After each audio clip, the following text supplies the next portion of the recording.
প্রথমেই এই সুন্দর ছবিটি আঁকার জন্য একটা স্কেল লাগবে। নিচ থেকে উপর পর্যন্ত এক স্কেল দাগ দিয়ে দেব সোজাভাবে। তারপর তার থেকে কিছুটা উপরে আরো এক স্কেল দাগ দিয়ে দেব। এটা একটু চিকন হবে। তারপর মাঝখান বরাবর একটা দাগ দিয়ে দিতে হবে।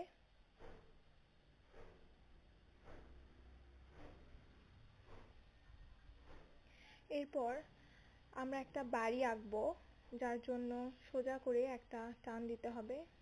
দুই পাশে মোট 2টি দাগ দিতে হবে। এটা হবে দেওয়াল।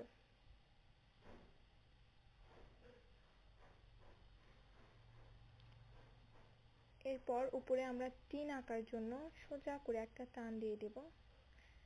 ভালো করে লক্ষ্য করলে দেখবে নিচে একটা চতুর্ভুজ হয়ে গিয়েছে। তো ত্রিভুজের মতো করে কোনাকুনি করে দাগ দিয়ে উপরে আরো একটা টান দিয়ে দিতে হবে। তাহলে বাড়ির চাল তৈরি হয়ে যাবে। এরপর বাড়তি যে দাগগুলো আছে সেগুলো মিশিয়ে নিচ্ছি।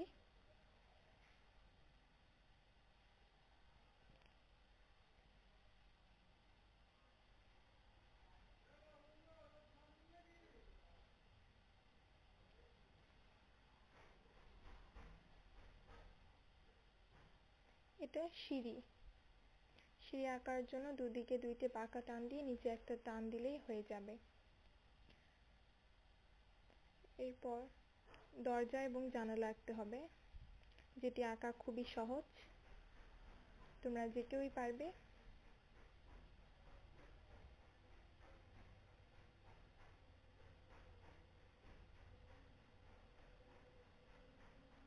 আমি এই পুরো দৃশ্যটি স্কেল দিয়েই আঁকিয়েছি তোমাদের সুবিধার জন্য। তোমরা চাইলে হাত দিয়েও করে নিতে পারো।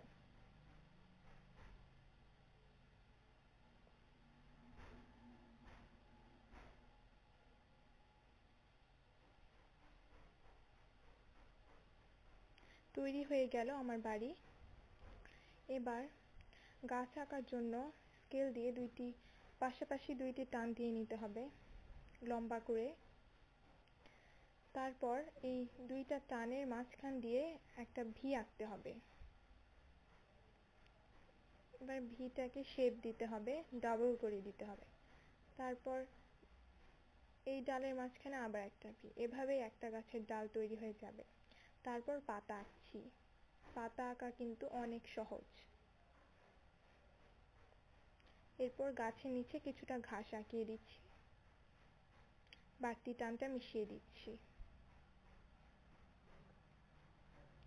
এরপর বাড়ির দরজা থেকে শুরু করে পুকুরের ঘাট পর্যন্ত সোজা করে 2টা টান দিলেই একটি রাস্তা তৈরি হয়ে গেল। এরপর পুকুরের 2 সাইডে ঘাস দিয়ে দিচ্ছি দৃশ্যটিকে ফুটিয়ে তোলার জন্য।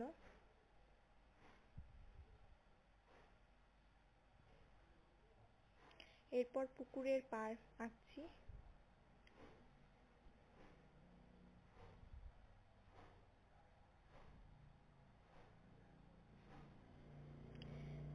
আমার চ্যানেলটিকে সবাই সাবস্ক্রাইব করে দিবে।